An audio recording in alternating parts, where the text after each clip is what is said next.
And I just came from McAllen, Texas, Rio Grande Valley. Right. They're getting hit so hard from coast to coast. All the Border Patrol chiefs tell me, in addition to the wall, they need Congress to roll their sleeves up and to change these laws. Griff, we could change these laws in 15 minutes. I could change them, catch and release. You know what that is, Democrats. You catch the person, you take their name and you release them, okay? Right. And we're not doing that anymore, and it's just a horrible thing. Chain migration, where you come in and you have a lot of people come in with you. Your mother, your father, your uncle, your aunt, your grandmother, your grandfather, your brothers and sisters. And I mean, we had a case where somebody that, as you know, radical Islam, he ran many people down on the West Side Highway in New York. You know it well. Right. And killed 8 people, wounded, horribly injured 12 people. I mean, sure. Missing arms and legs. And he has many people under chain migration. Many of his relatives have come in with him.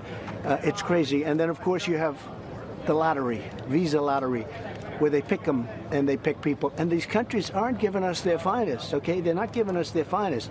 I'm not going to say they give us their worst, but, you know, why wouldn't they? So we have to get rid of these things, and we can have it so easy. What has happened, though, and you've seen it, is Mexico now, right, for the first time, is apprehending people and bringing them back with, and this is, otherwise we're going to close up the border. Are any Democrats willing to work with you to change the laws? Well, we're going to find out. I think they're getting hurt badly politically, and then once they get hurt badly politically, they'll start working with us. In the meantime, Mexico is doing a job that we could be doing, but Mexico is now apprehending people at their southern border, right, and they're bringing them back to Honduras or Guatemala or wherever they come from, El Salvador. They're also stopping the Mexicans from coming in.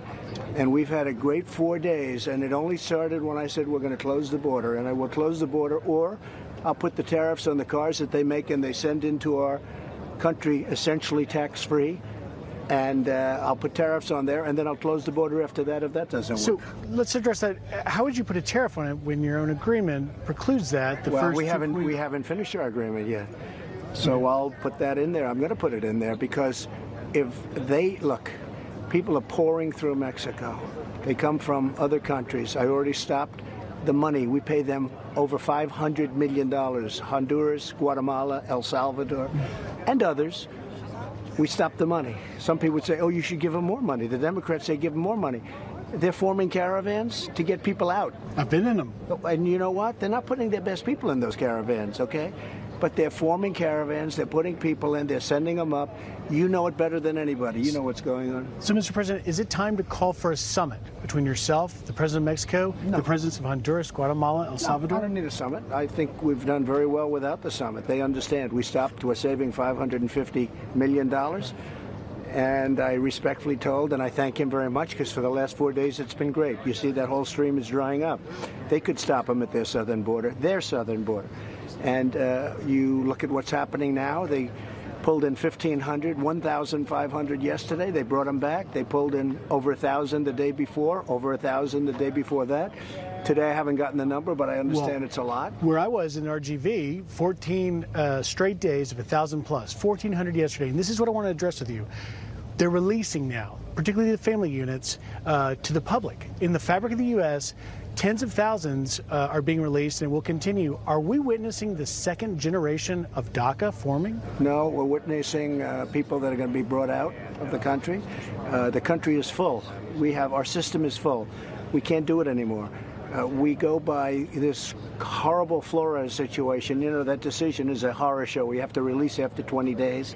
And we built big detention areas, but they fill up immediately. There's never been so many people coming up, and that's because they're gaming the system, and the system has changed for the worse because of what happened with Democrats and what they've done in terms of Congress. Mm-hmm. So if we change the laws, it would be very easy. But in the meantime, Mexico, if they stop the people from coming in, we won't have a lot of people coming at the border. News today, your nominee for ICE Director, Ronald Vitiello, 30 years in the job. Why did you withdraw his nomination? Because we may go a different way. We may have to go a very tough way, and we're going to see, and we'll see. Ron's a good guy. I know him well. He's done a good job, but we may just go a different way, a little bit tougher. Tough question for you.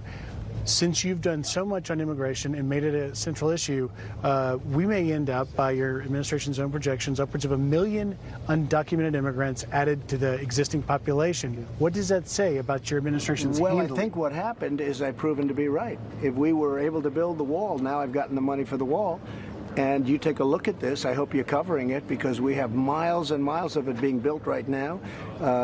Hundreds of miles are under construction, and more importantly, they're under contract.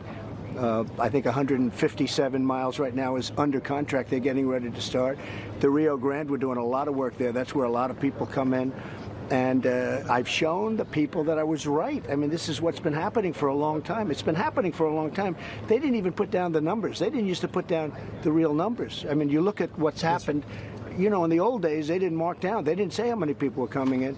What we're doing is the gang members don't get in, and if they do get in, ICE is getting them out. The bad ones. We have a lot of bad ones, you know, that want to get in.